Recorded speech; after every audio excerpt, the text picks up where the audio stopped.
showtime. Woo, woo. Woo, woo, woo, woo, woo, woo, woo. Silent and profiling. Woo, woo,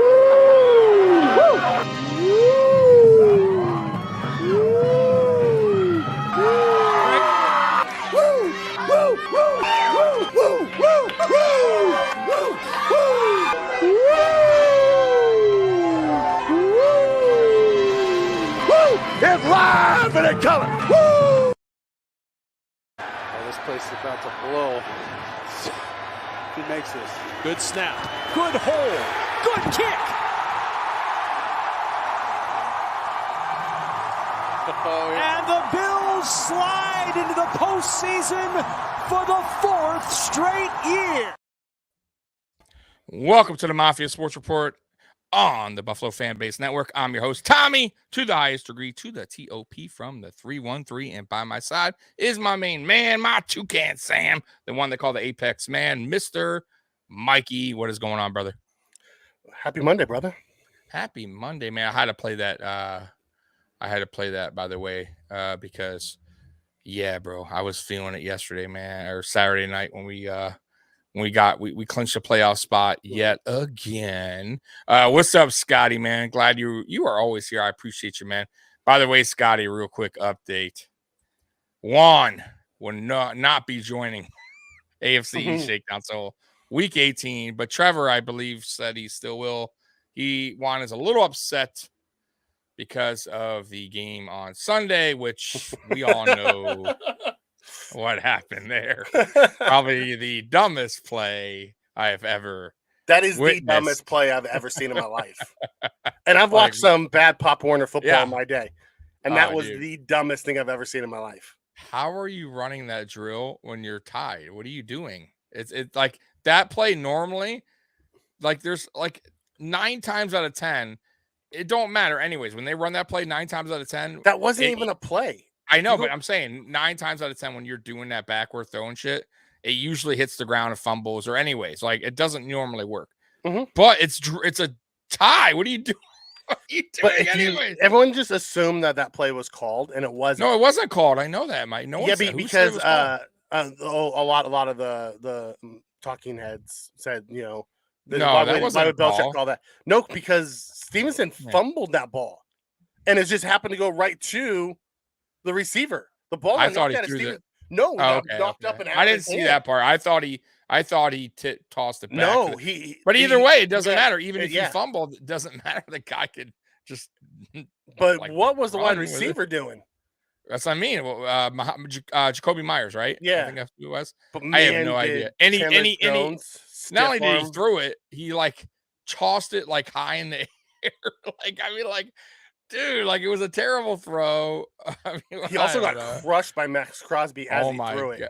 Oh my god! And then Matt got stiff armed it to the dirt. It was so bad, man. I do want to show something real quick. Couldn't have happened to a better team. Couldn't have happened to a better team. I know. That's Mikey's most hated team. Look at this. I want to show you something pretty cool I saw on Twitter today. I like it. Kudos to whoever's house this is. Come on, come on. Come on and shout. Yeah. Buffalo's happening now. We're on the move now. The fields are happening now. We're making it happen now. You got the spirit. A lot of spirit, yeah. You got the spirit. Just watch it happen now.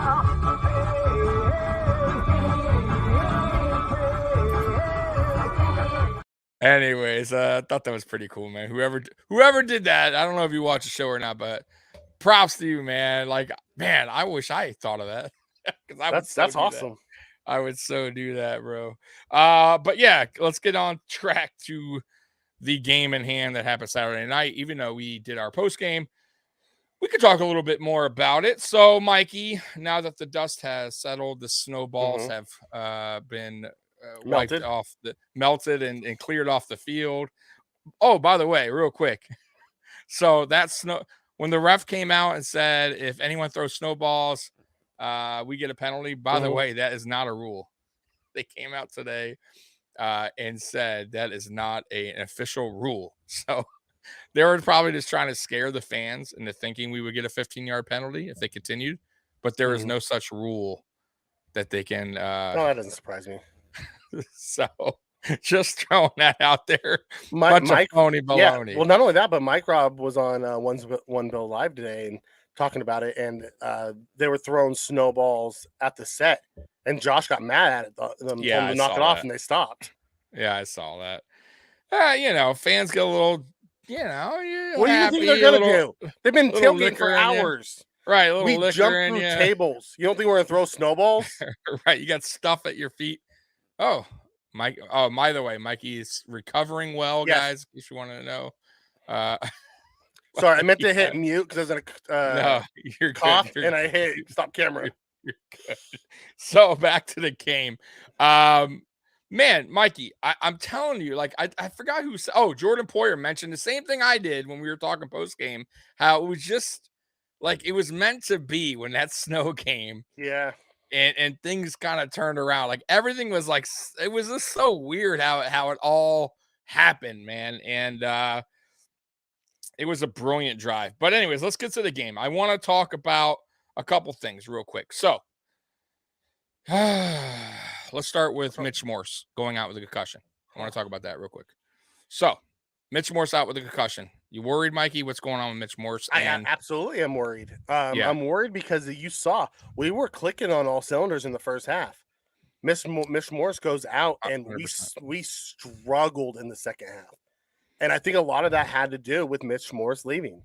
It changed. It kicked our third string, center in there, and then we put our backup tackle at guard. Yeah.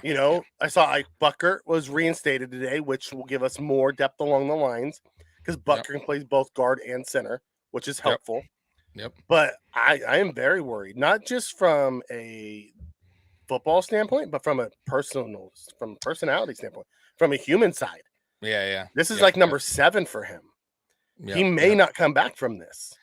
Yeah, listen, you know me, Mikey. I've been talking about Mitch Morse for probably a couple seasons now. How I think his career is going to end sooner than most people think, I guess. He's suffered from, I think it's his 6th concussion, not counting the ones he probably isn't listed, by the way. Just ends up. These are the listed ones.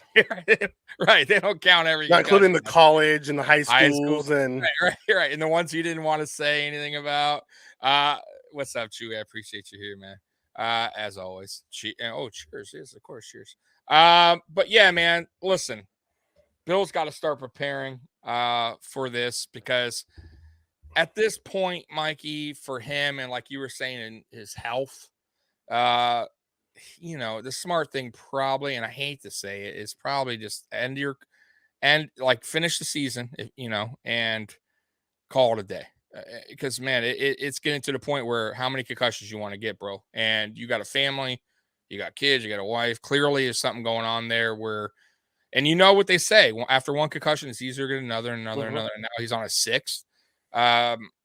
It's a grind, guys, and he plays a tough position, center. I mean, offensive line get banged around more than any position. Well, that and defensive line, but yeah, man, Brandon Beane has some major work to do with the offensive line, in my opinion. Saffold, by the way, total mess on Saturday night, and there is no way in hell I could see them re-signing him. Even though he came out and said he would like to, I can't see that happening unless it's for a minimum and he's a backup.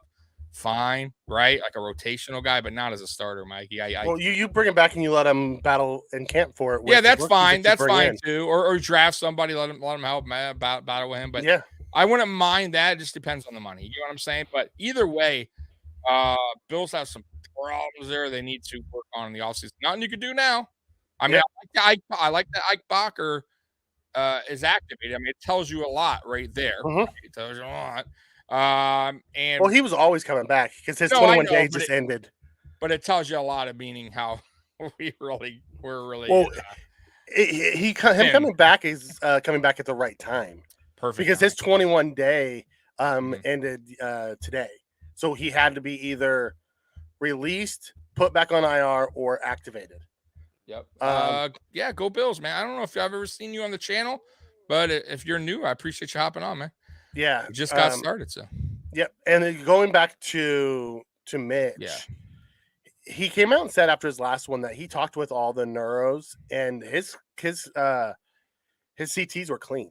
So if he truly feels and his doctors truly feel that he's fine to play, I'm never going to tell a man that he has to step away. No, that's more power to him. However, I would understand from a fan standpoint if he decided to retire because you know what? Football's a short part of your life. He has a long time with kids, wife, family. Well, that's also something. That's something too. Brandon Beane would have to think about too, Mike. If you think about it, because keep having your starting center get concussions, right? Missing games. Like he's a key piece to the offense. He's the one hiking the ball to Josh Allen, right? You see how it is when a backup center comes in, who's not really a center, but he plays a different position. Sometimes it can get really shaky. Do we really want that to happen? That continuing to move forward. So, listen. Either way, Mikey. Regardless if he retires or not, or stays another season, the Bills have to start preparing. They have to start preparing. But I think Ryan Bates' 4-year agreement was part of the preparing. I would think so. We'll see, though. I have no idea. I'm not in there, but I think so. I'm on your side on that, or agree with you on that. I think that ultimately will happen, but who knows? You never know. Who knows? They might either sign another center or draft one in this year. Keep the positive part about Bates is he can play multiple positions. Yeah. So could he be I think he could be a Pro Bowl center if that's where they ultimately leave him. Yeah, because he's so smart. I'd have to see. I would really have to see him in like preseason just go at it at center, meaning just he's played a couple games at center. Yeah, no, I know that, but I need more games. I need timing. I need you are the center. Here it is against a starting. You know what I mean? Like another starting line. Like that's what I want to see. But I know what you mean. He came in a couple games, he's filled in well. But we'll see. We'll see when that time comes. But either way, we're at, and will Mitch Morse play this Saturday? You know how concussions work. We'll see. If not, I'm guessing the Bakker move. They'll start shuffling around.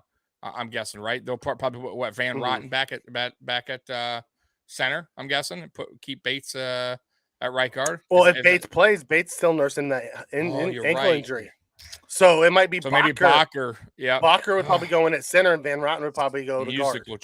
Musical chairs. By the way, Brandon Bryant was released, and that. I mean, it sucks for that guy, but it's good news for Jordan Phillips. Probably means he is getting his way back onto the field this week for practice, if I had to guess, which is really good for this team because I think we really missed him on Saturday night. I mean, we missed him in general, but that game, I really do think we missed him. His intensity. He Yeah. brings that, because what we say after the game, we felt like they played soft, right? They got bullied. Oh man, Jordan Phillips doesn't bring that. It's not getting worse. It's actually getting better. And I don't know what saltwater's going to do that the antibiotics I'm taking isn't going to do. So hey man, we're old school, bro. Saltwater and tea and tan and honey and Chewy's just like next hot one wings. Hot wings. There we go. Yeah. Get some hot wings and some blue cheese. I'll be good to go. That's right.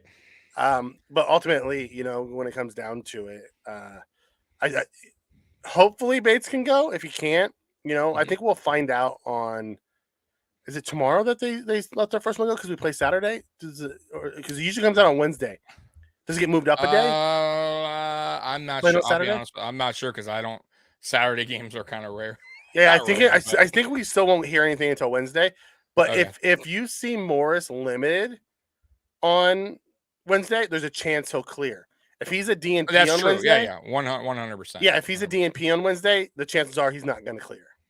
Oh, look at this! Everyone's trying to help. I love the chat. Gargle bourbon. With bourbon. Yeah, ooh, there we go. Take a shot of Crown. Where's Dr. Oz? Right. All right. So, I do want to mention one thing too. He's in a horse ride. a guy that we finally got involved had a pretty cool his first backflip in Buffalo. Oh, yeah. The second touchdown pass of the day, and Hines backflipping. Oh, wow. love it, man. I love that. You Yep. know, I love that we got him finally involved. I wish we would have got him more involved because you saw him early and then he disappeared again. Yeah. I mean, but listen, I still think it's one of who know. You know, I've been hearing a lot like Dorsey's going to really open that playbook when the playoffs start. People keep saying that. I mean, who knows, right? Who really knows? Obviously, we're not in the in the practice, and we're not in the room where they're talking about plays calling. But I'll tell you what, man, it wouldn't shock me if they're waiting on some plays for that's specifically designed for Hines. Because why would you show your cards now with someone like that is what I'm saying, right? You can only so many kind of certain plays with certain guys where it's like, okay, we know what they're going to do when this guy's in the, you know what I mean? So, but it's good to see that they did finally, that Allen trusted him, went to him, and it was a touchdown. So it was like a positive play. It wasn't like he dropped the ball or, you know, he got tackled right away for a loss or only minimal pickup. It was a touchdown. So it was really good to see. And it was good for him too, right? He wants his confidence in Buffalo. Now he knows Josh Allen has no problem throwing him the ball. And then another guy we saw real quick, Cole Beasley. He had one reception. Yep. But this is more of just kind of getting him in there slowly, I think, right? I think you're going to see more snap counts this weekend against the Bears because you want to start getting him. If you plan on using Cole Beasley in this offense going into the playoffs, you have to start getting him more snap counts as the games go on. So against the Bears, you want to get a little bit more. Against Cincy, by week 18 against the Patriots, we should have Cole Beasley 50-50 at least. Exactly, Mikey. So, but it was good also just to see that him and Allen still have it. No, I don't believe there's a divorce brewing between Diggs and Allen. No, stop. Listen, all players get frustrated on sideline. The cameras love showing.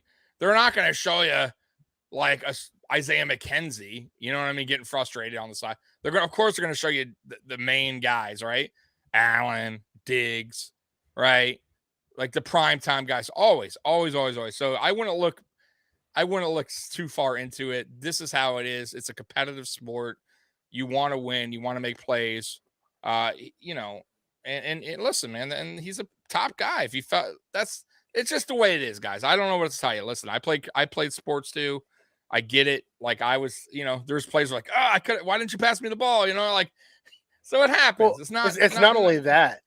It wasn't just that. It was Diggs was working. Josh came off of him a little early and then would throw like a deep ball that would get broken up. And I think that ended up getting to him because when they're moving, if Diggs doesn't get the ball, he's fine. He's like, whatever. But if we're not moving and we're going 3 and outs and he's getting open, he's like, feed me the ball. We'll get us going. And Josh keeps going to other people who aren't making the plays. And I see that's – and let's be perfectly honest. He's a superstar wide receiver that the camera's always going to find.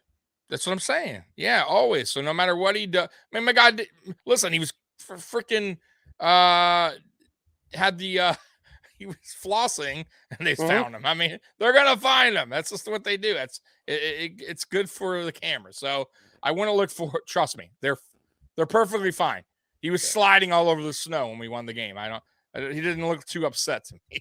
You know what I mean? And he got the ball later in the game. We were struggling in the middle part of the game, and he felt that he was beating his guys, and Josh was coming off of him too soon. Yeah. That's and all. He's never been, and he's not a me guy, so I don't want to go there either. I think he's just like Mikey said, a little frustration built up.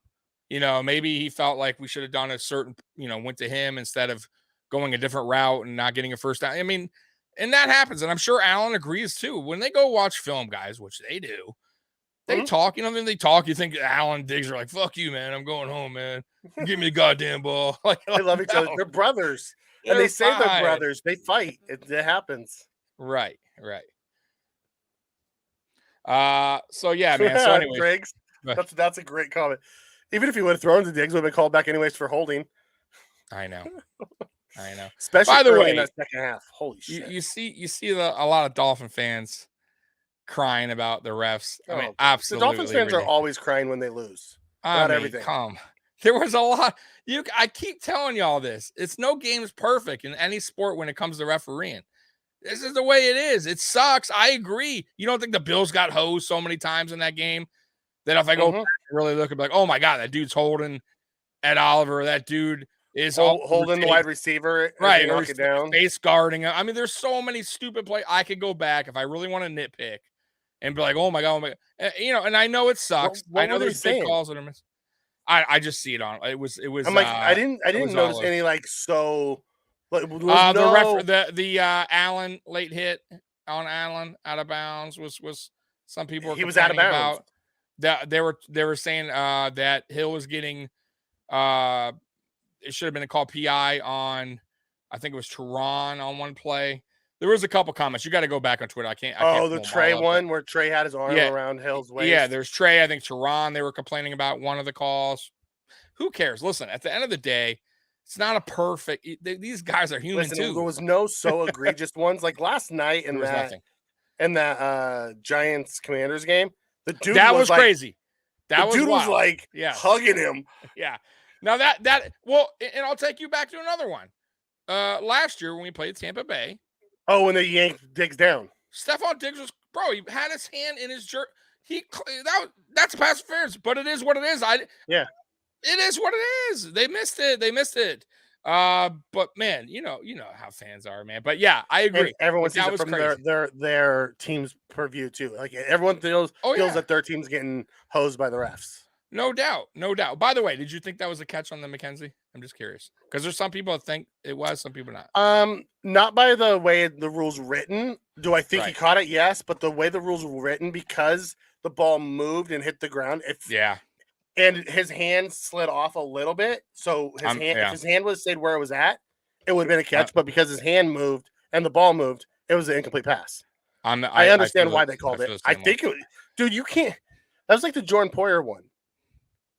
The ball moves. Yeah, you're right. So like sometimes hitting the ground, the ball's gonna move a little bit. You know, it doesn't take away the catch. Right, but by the way it's written.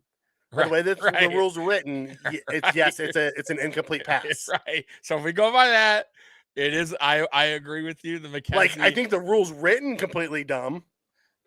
Oh, by the way, real quick. Speaking of another game, the Patriots and Raiders. What do you think about that?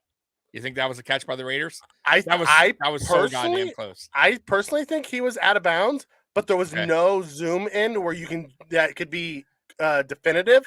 So you have to go with the call on the field. Based off of the rules. Chat, what do you think if you watch that? So Pat McAfee they had a really good picture. Like the sideline, some sideline guy took, or the NFL. Like a picture though, it wasn't a video. And they zoomed, bro.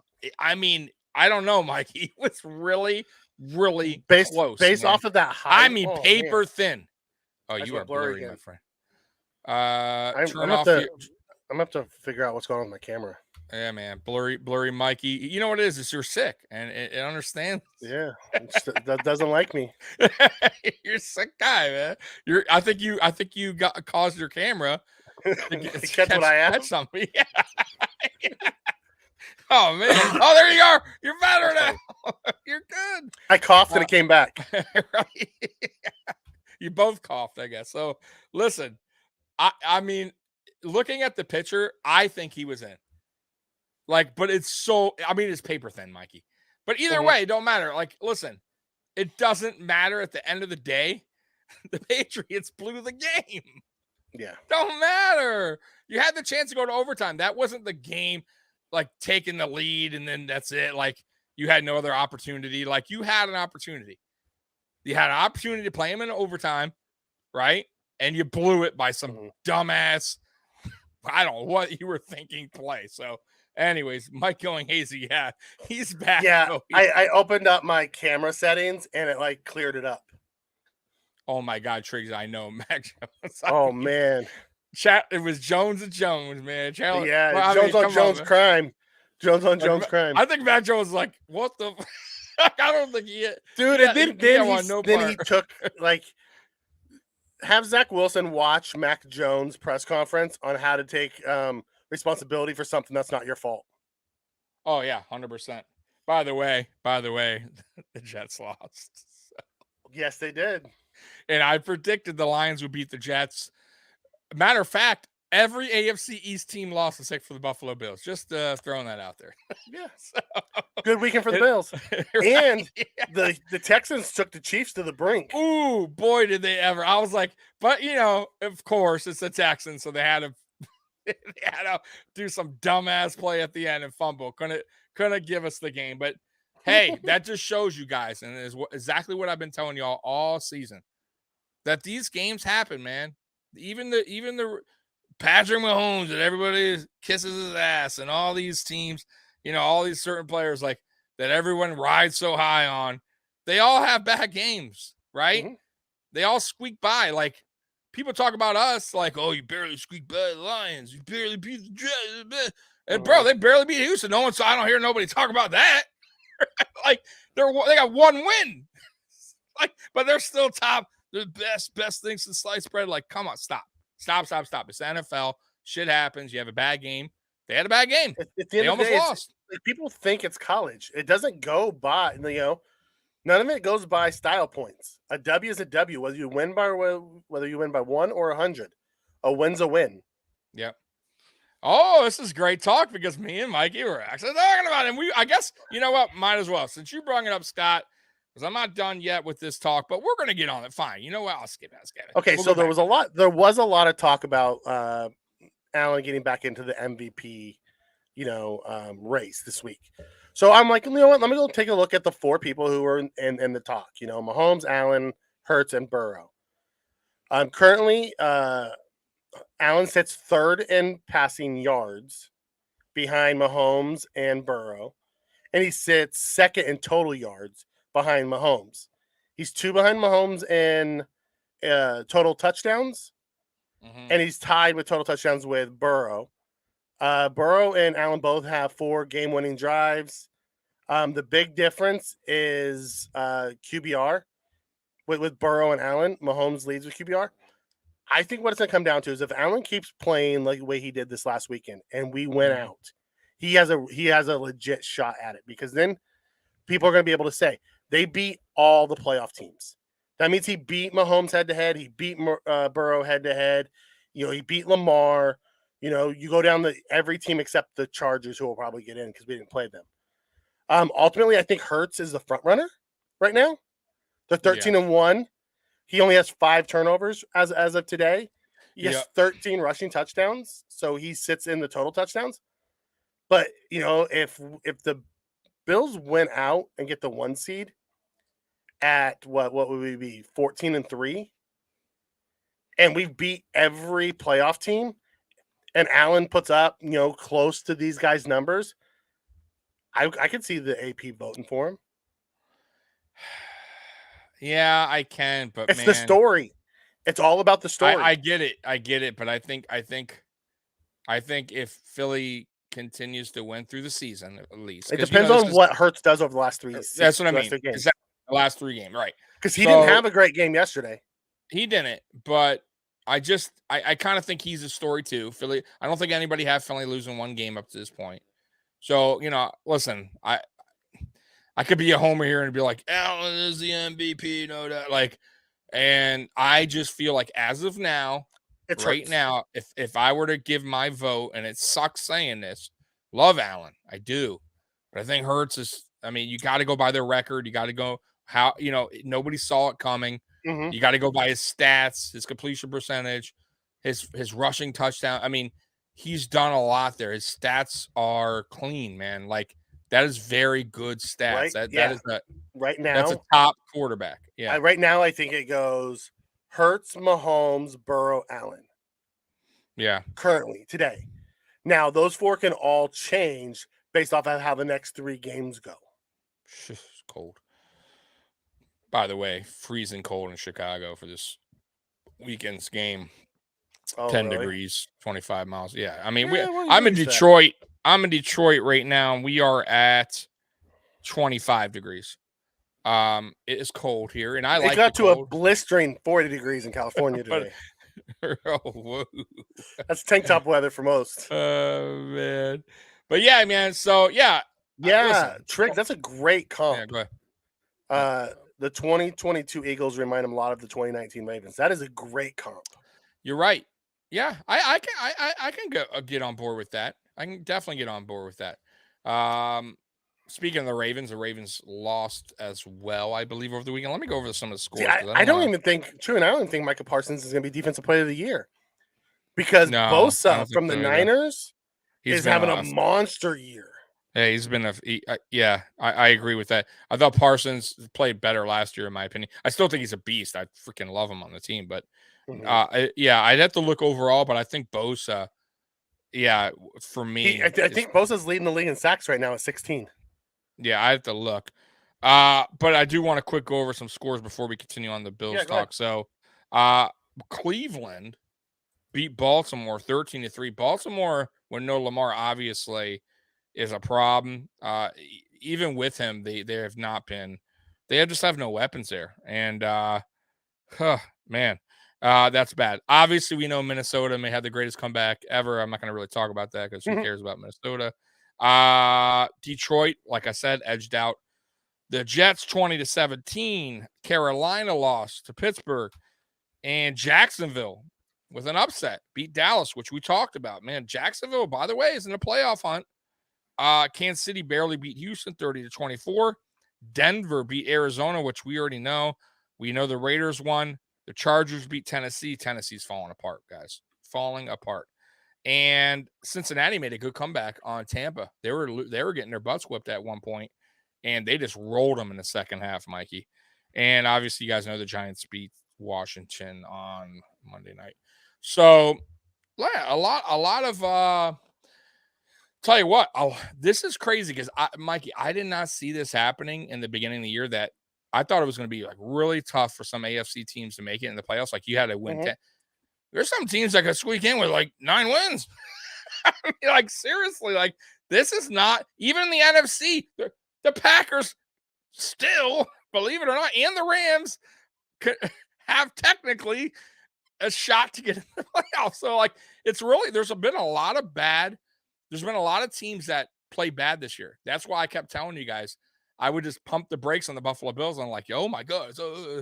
Like look at all the other fan bases out there that are probably so upset right now at their team's performances that they're like 6 wins, 7, and they're hoping, praying to make the playoffs when they were supposed to get projected 9, 10, 11. I mean, like, and they got 6 wins. Colts. I mean, yeah, the Colts. I mean, the Denver Broncos, the Raiders were supposed to be better. I mean, I'm sure the Packers Chargers. Even the Packers were not supposed to be 5 wins at this point. No, the Packers were supposed to be representing the NFC this year. Right. I mean, who thought the Lions would have an opportunity for the play? I mean, like, it's a lot going on in the NFL, man. I'm telling you guys this year. And I felt like, even though the Buffalo Bills had their little 2-game losing streak and we weren't playing the best football, ultimately, we're sitting here at 11-3, which is unbelievable considering everything that's happened. And if you look around the league, I'm not saying other teams haven't had injuries or stuff like that, but I feel like though the Buffalo Bills have had the most devastating, except for maybe San Francisco and their quarterbacks. But overall, I'm talking about prime time guys, not like I'm talking about all pros, Pro Bowlers, Von Miller, Micah Hyde. Even you can even throw Jordan Poyer in there because Jordan Poyer missed a shitload of games. I mean, we've lost Tremaine, we've lost Milano, we've lost Oliver, we lost Vaughn, Groot. We've like almost everybody on our defense has missed at least 1 game.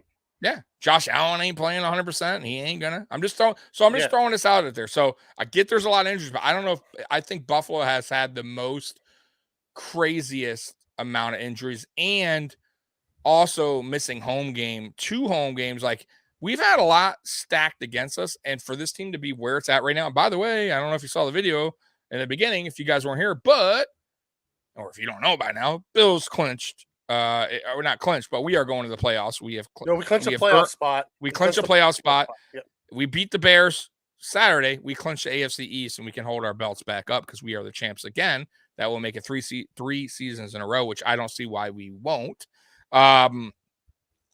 That's awesome. 5 out of 6 years, Mikey. 4 straight playoff appearances. 5 out of 6 for under McDermott. I also got this cool little stat line here from McDermott, by the way. So Sean McDermott as our head coach for all the listen, and even me sometimes I get a little upset McDermott and Frazier and all this coaching staff, but ultimately here's their overall record: 60-35, 632 winning percentage, playoffs 5 out of 6. I just told you that. 4 straight 10+ win seasons, 3 straight 11+ win seasons, 2 AFC East titles, about to be 3. And made it postseason 4 straight times. Guys, do you remember the drought years? Do I remember them? Yes. Am I starting to forget them? Yes. And I hope That's right. That's right. So my point is, I think, for sometimes we're a little bit too tough on these guys, and we got to give them some love and support sometimes, because listen, not every game is going to be awesome and perfectly played. There's going to be mistakes made, right? Players make mistakes. So does coaches, right? Ken Dorsey's not perfect. He's a rookie OC. Yep. And I feel like, honestly, man, especially if I feel bad for Ken Dorsey, Mikey, more than most. Like, listen, Sean McDermott, not so much when fans are kind of like, because he's been here a while.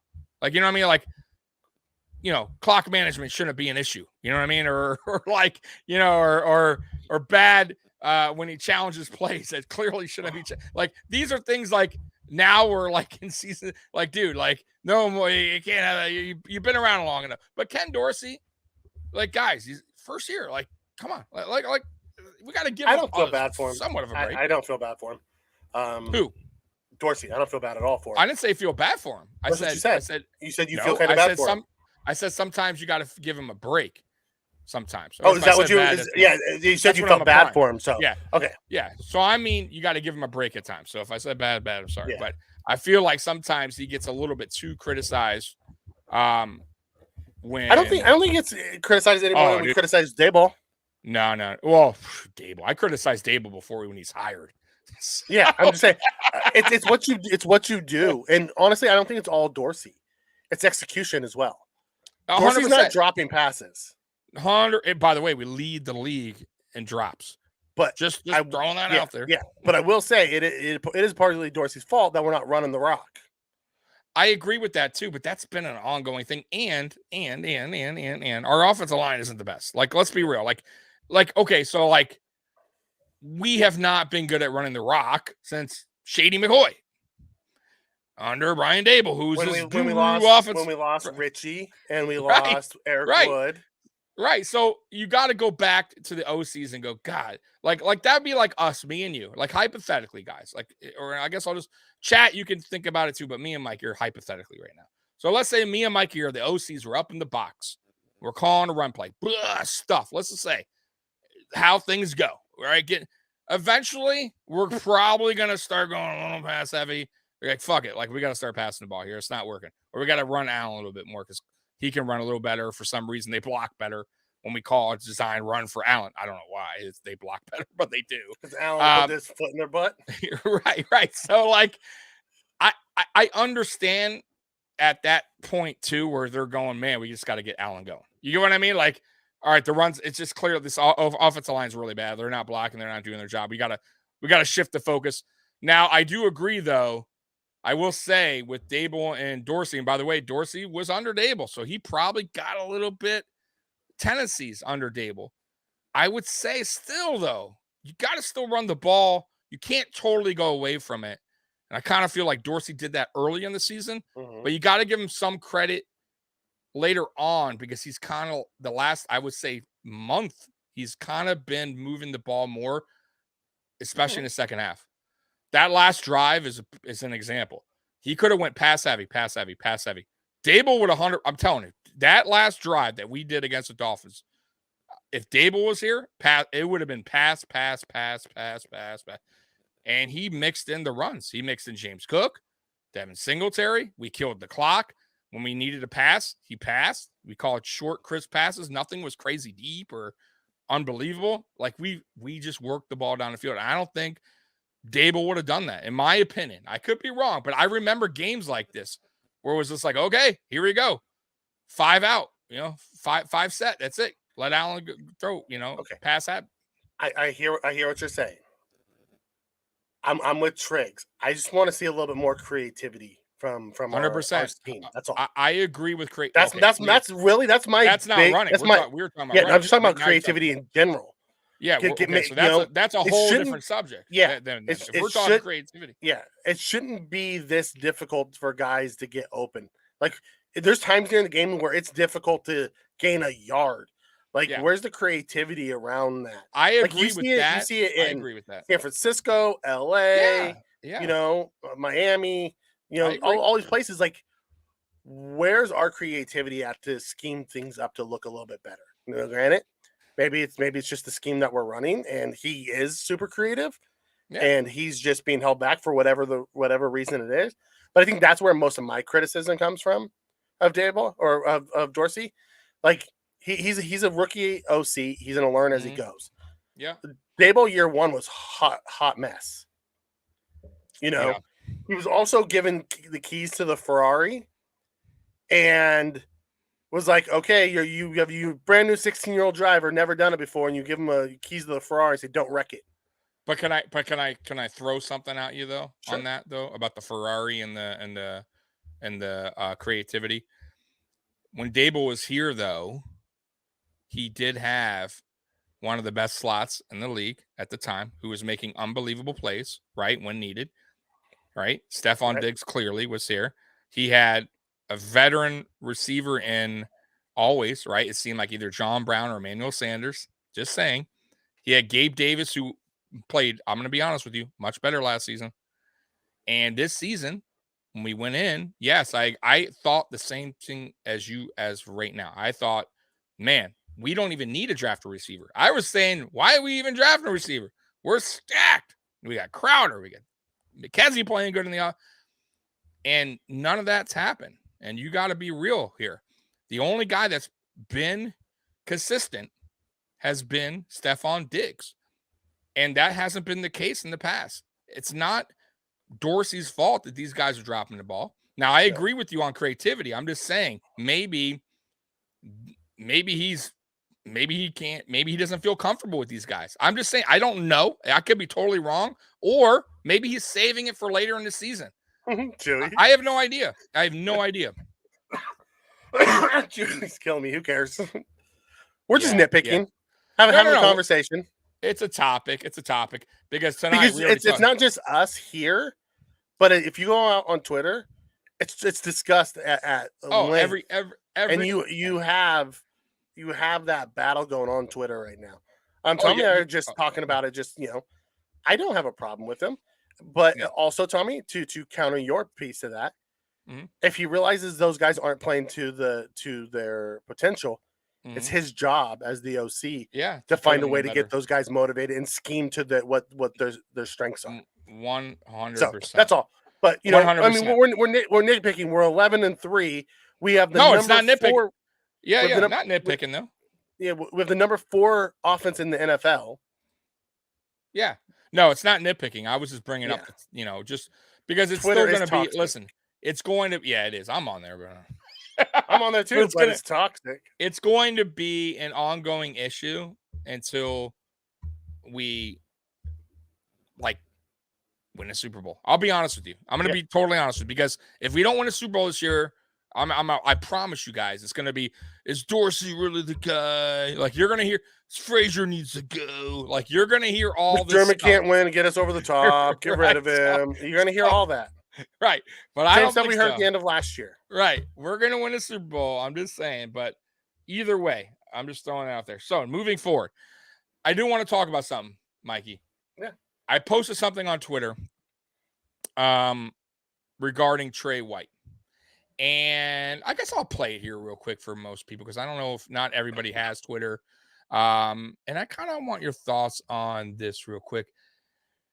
Let's see here. Actually, no, I don't have it. So that's okay. We won't have to play it. So Trey White post-game conference, Mikey, seemed a little down, right? And I edited, put it on Twitter, just saying, I don't know. Trey doesn't seem like he's back mentally and maybe even a little physically, which we know. The physical part, we know.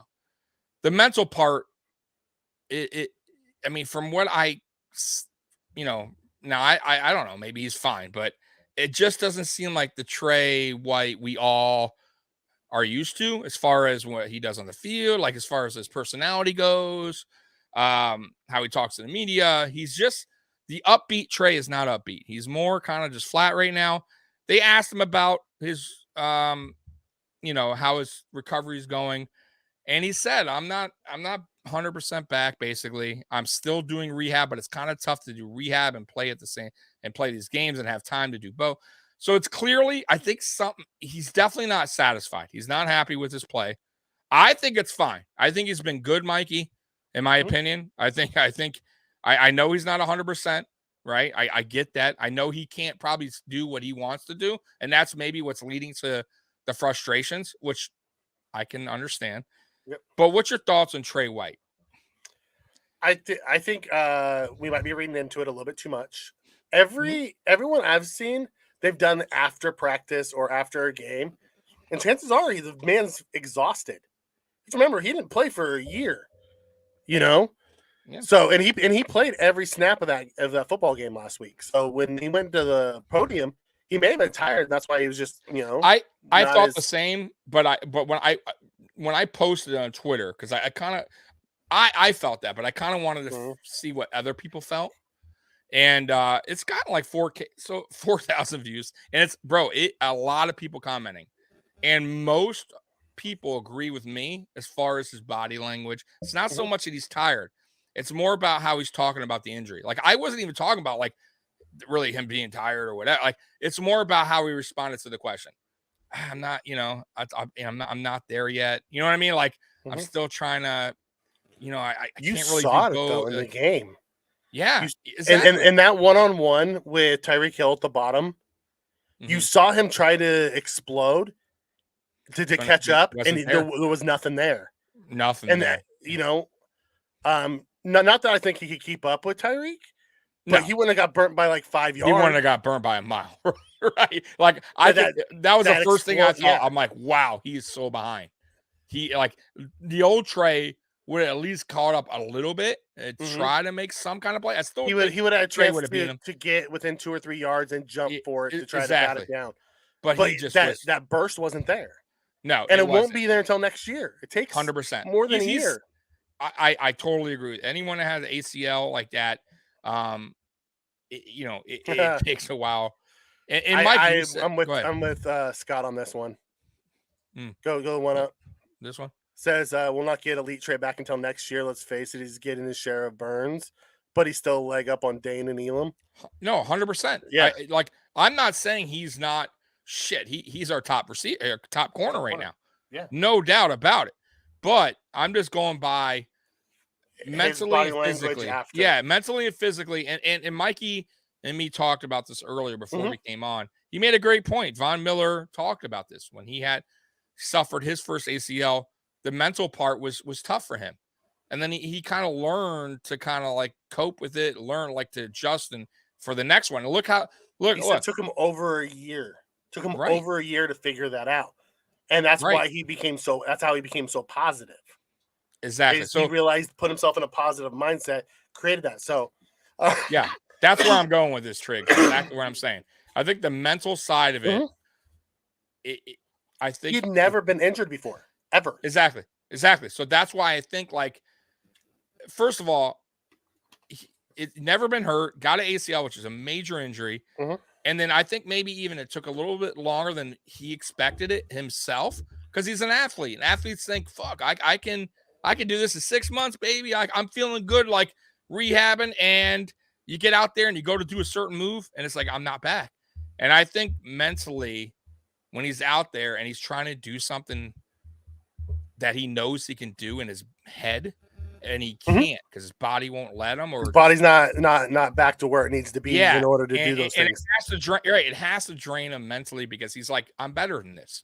You know what I mean? Like that's a human nature thing. And not only that, but Trey is a tactician.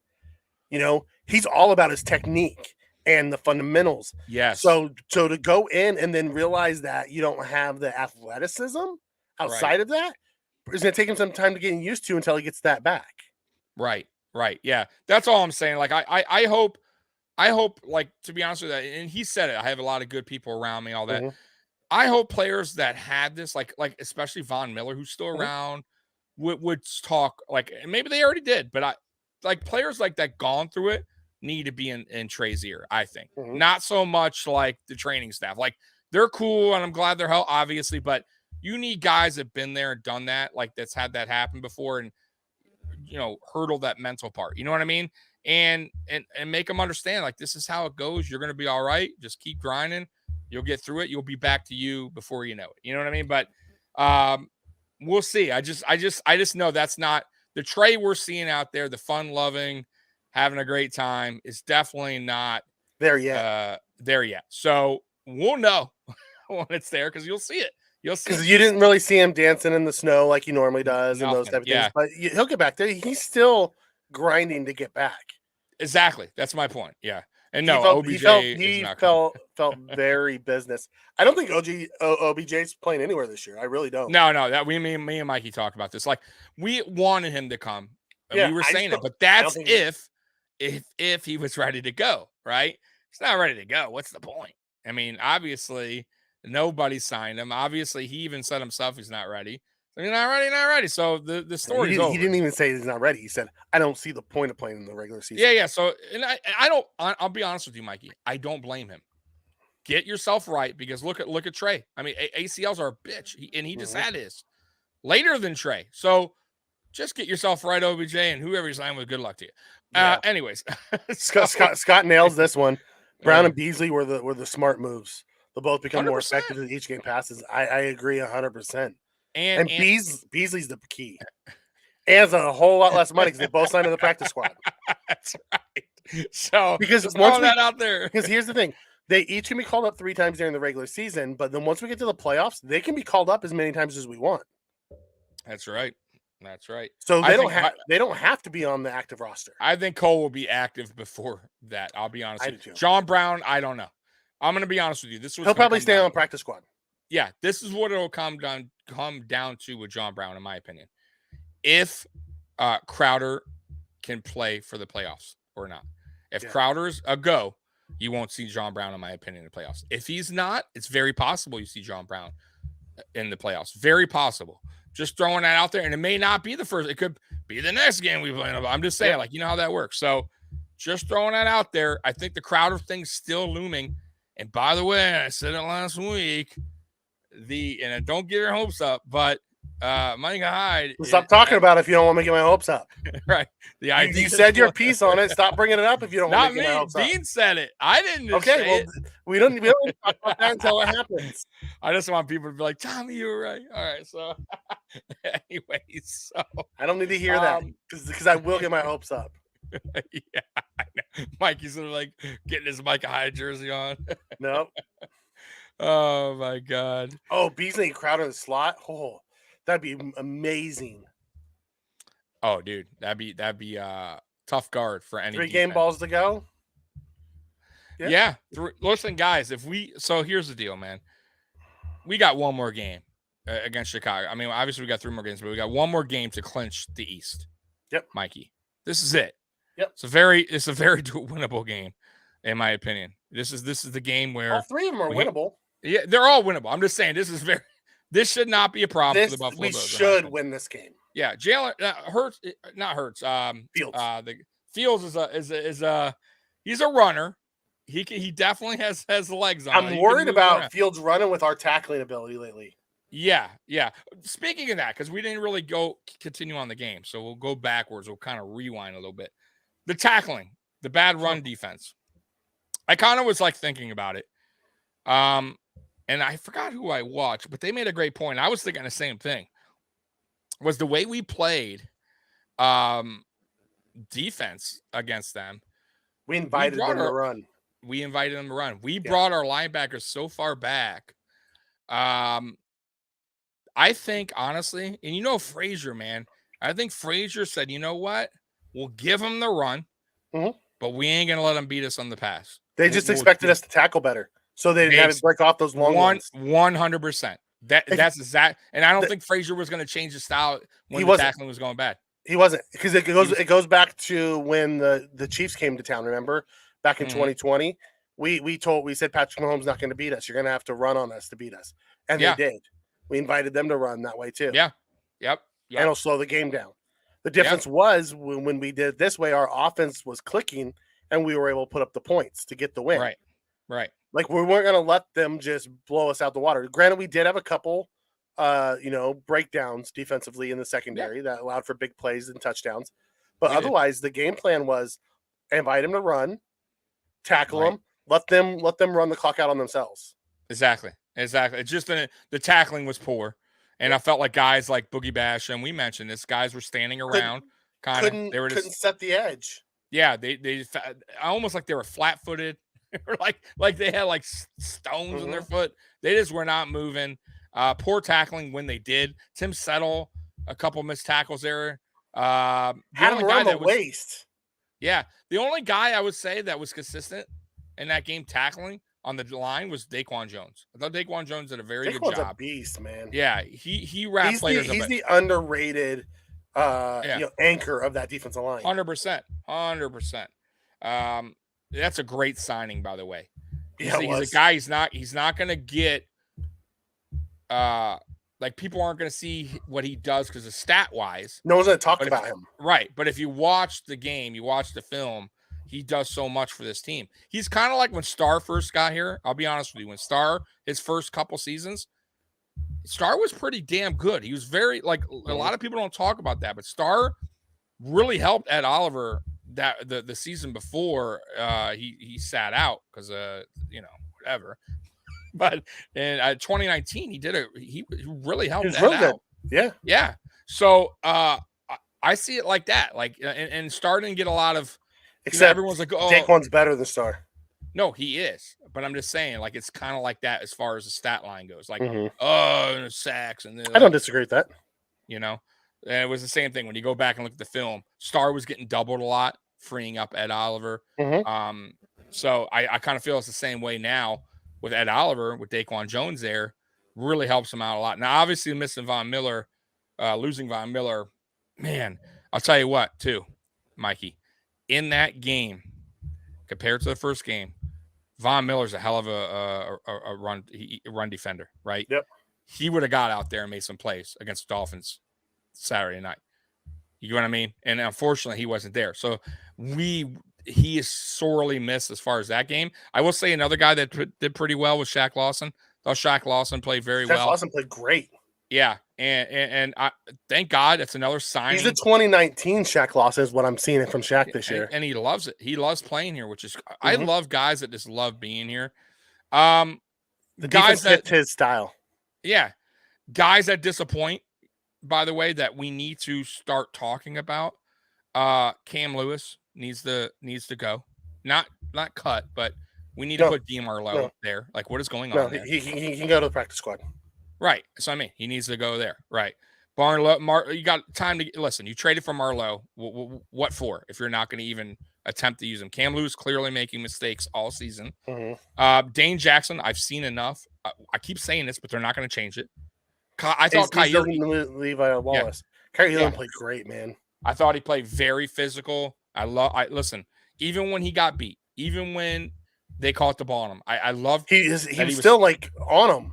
Still on him, still trying to affect the play by swatting the ball away. Like he was still playing very physical. There was one play, it was at the end, I believe. I think it was in the fourth quarter. Hill got the ball, I want to say. Yeah, and he caught him 2 yards in the back. And he was like jostling with the football. Yeah. Like trying to still get like it was a bubble screen. Love it. That he split the defenders and got his hand on the ball. And Hill made the catch, but it's for a 2-yard loss. Now imagine he doesn't make the play. He doesn't make the tackle. This is Tyreek Hill. Who knows where he goes from there? You could go to the Take house. it to the house. Right. So tackling is so important. I think Elam's tackling is very good, man. I think it's gotten underrated. better. It's gotten really a lot better. It really has. DeMar Hamlin is another guy. Now he's making mistakes. He's missing some tackles. He did. Ones. But he's also making some big tackles. I saw him. He came up on a run. He's just not as consistent as Hyde. Exactly. No, we can't compare him to Hyde. He's a second-year player. Well, that's who you automatically compare him to because that's who you have to. Yeah, you have to. But I still feel like if we didn't have Hamlin there, we'd be in a lot more trouble. How about that? You know what I mean?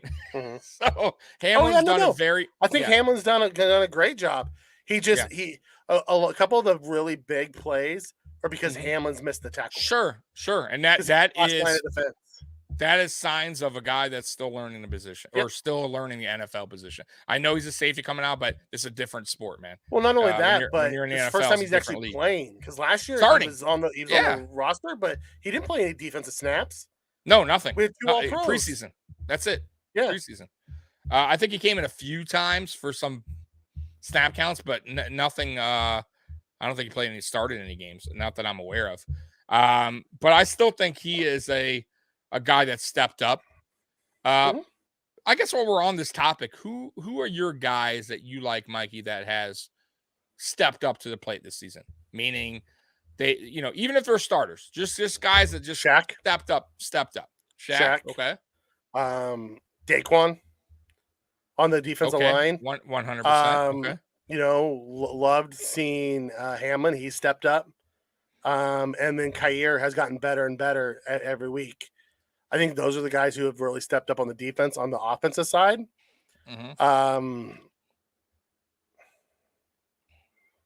see, this is a toughie. Josh, right? Singletary, Singletary. Morris, Quentin Morris. Quentin Morris. He stepped up and made some few solid plays that we weren't expecting anything from. Sure. Okay. That's about it on the offensive side because Gabe's been inconsistent. I'll throw mine out there because it's a little late. So offense, definitely Josh Allen is considering everything that's gone through with the elbow and everything like that, and the shitty online. By the way, I'll say it's not good.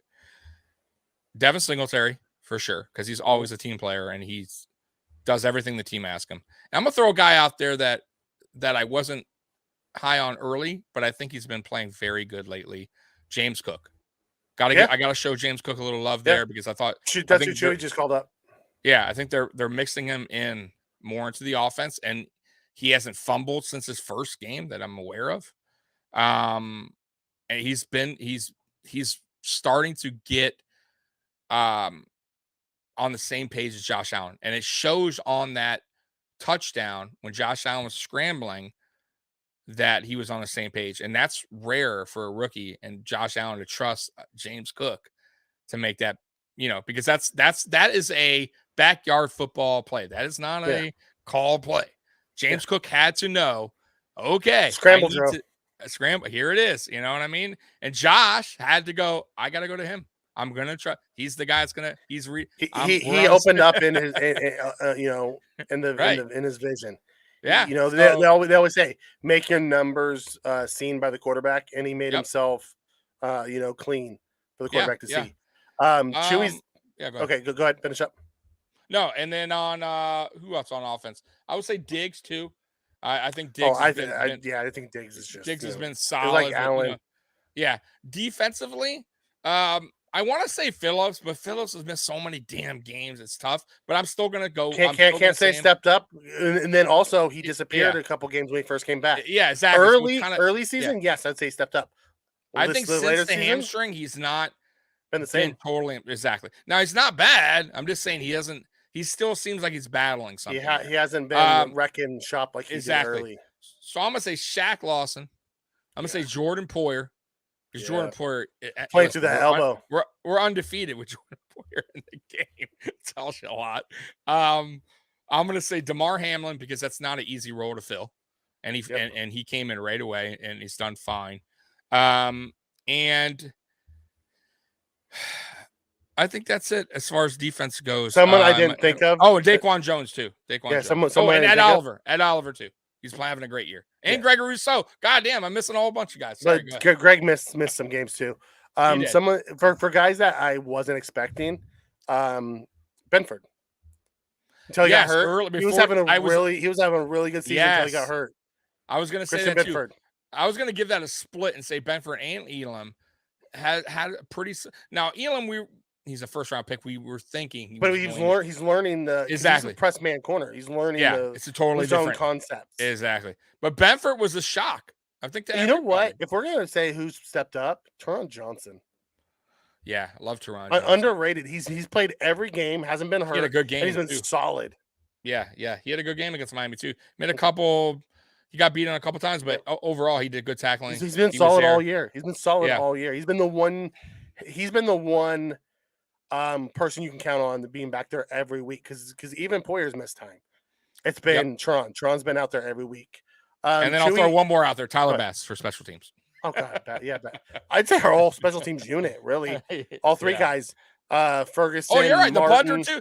The punter Ferguson, who we were forced to right. We had to sign last minute because our old punter, Yeah. And the three specialists have been solid all year long. Right. Right. What's up, Cali Bliss? Chewy wants us to go through 2 early 3 keys to the game. Oh, sure. Or early. Go ahead, so Mikey's upcoming. Good at these. I like to agree. Go ahead, Mike. My early before I get to really dig in is tackling because we're gonna yes, especially against this running quarterback, and that's what he does. Yep, tackling is gonna be one. Shutting down the run because they don't have a great passing game. They're a running team. We need to shut down the run and then red zone offense. Yeah. The last few weeks we've been changing our fortunes in the red zone. That's why we've been winning. Last week we went 4 for 5, and the only reason we had the one that we missed is because we chose to miss it and just kick the field goal. Exactly. Really, we were 4 for 4 with an asterisk on the fifth one, which because Singletary could have scored and he gave himself up. Right. Now I know Fields went out of that game Sunday, but he came back. Mm-hmm. He's nursing a shoulder. He has been for a couple weeks. Yeah, now. But guess who their backup is? Who came in? Peterman. Trevor Siemian too. Hey, would that be so funny, dude? If Peterman winds up coming in again. Peterman's the third. Siemian's the second. Oh my! But he came in though. He came in. He played when he went out. When he went out. So Siemian's not Sunday. back yet. I guess not, because when he went out, Peterman came in on a 3rd down and almost threw an interception right away. I'm like, yo, Peterman makes me choke. Oh man, Peterman, man.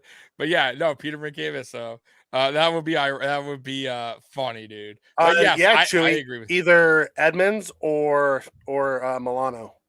One of those two need to be spying him the whole time. We need to do that 100%. three-man rush with the 1-man spy. Yep. Or do that. Now, this is a different kind of game than the Miami game, by the way. Yeah. Now we need they're all running. Yeah, they're all running. Right. We just went from a high-powered passing offense to a running offense. Yeah. But this game that we should take the same type of one that we had for the Patriots. Same type of game plan for the Patriots. Yep. And Mikey's 100% right. Tackling is going to be very important in this game. It's going to be cold, very cold, obviously. You know how that is, man. It hurts to tackle. I get it, but you got to wrap. Guys are going to be a little bit slippery too. Get that mindset. Get that nasty mindset going. You have to. And listen, Fields is not going to beat with his arm. He's just not. It's not that. I'm telling you, he's not. I'm not saying you can't totally disabandon the pass, but you got to cover him running. You have to play a spy. You got to play physical. You got to rush. I would like to see Milano and Edmonds come in a little bit, pressure him, make him force the ball away, whatever. But you can't let this game. You can't let him beat you with his feet. You got to attack him. You got to attack him, bring him down, and make you try to beat him with his arm. And it's not. I don't think it's going to happen. They don't have the weapons. And I don't think he's that kind of quarterback. He is just a mobile, bigger quarterback. He just, I don't fear Fields. So I don't. Not only that, I don't fear the receiving threats. It's N'Keal Harry doesn't even have weapons. Commit, and they are a ground and pound play defense team. That's what they are. So, and as far as offense, Mikey's right. Red zone is very important. It's going to be a cold game.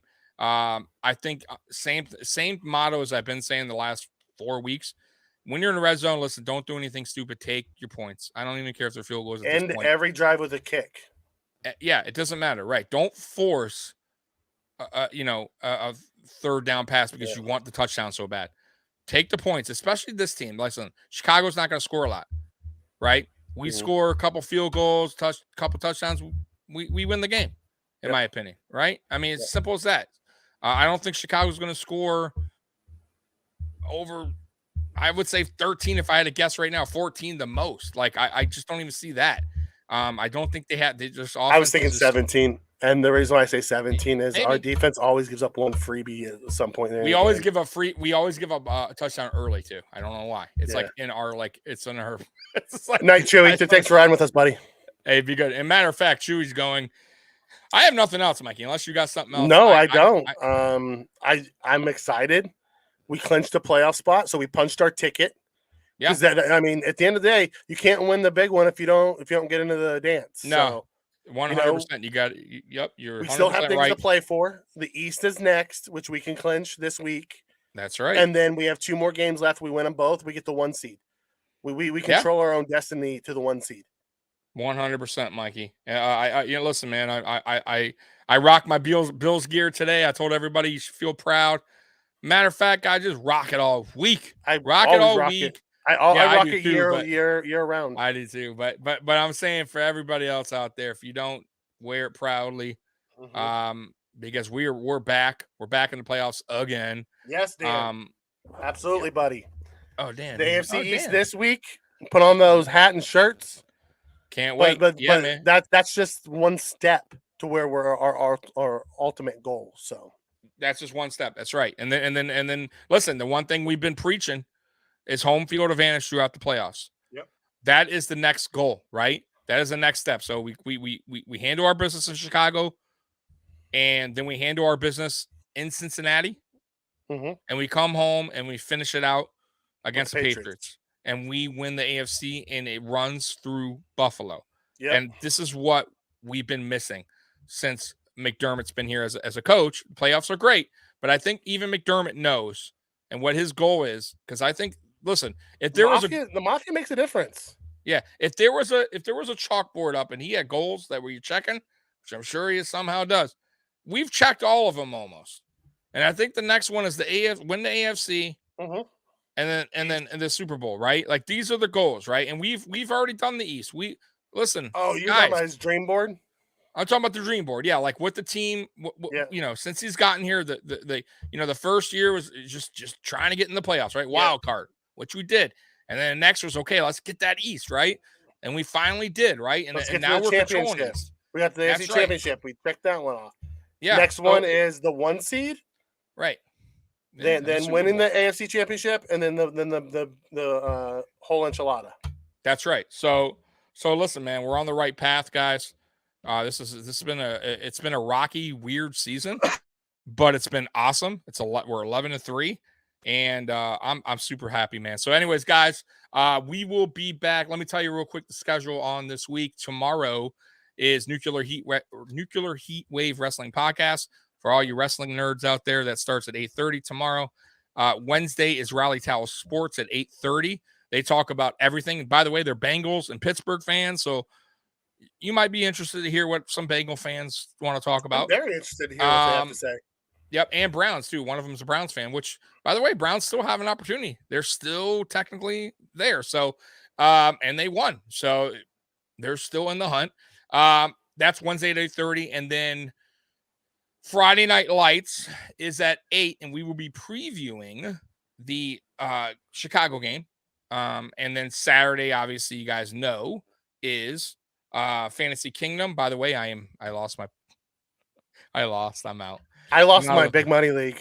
Oh, sorry, Mikey. Yeah, I'm still in the other two, and still in ours. But I'm out. I knew it. But I'm glad I got there. I guess I'll be back. 3 in a row. I've done. That's it. Oh well. Anyways, and then AFC Shakedown at 6, guys. So have a great night. We appreciate you guys for stopping by once again. We love you, Mafia. Bills Mafia #1.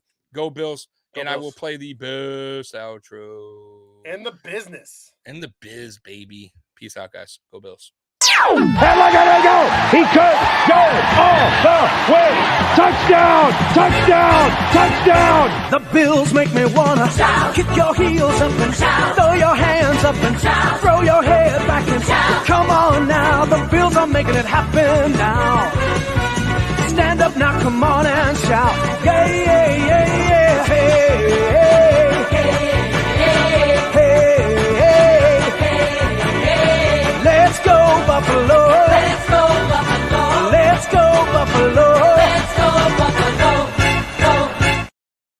The Bills make me want to shout. Go Bills, guys. Peace out.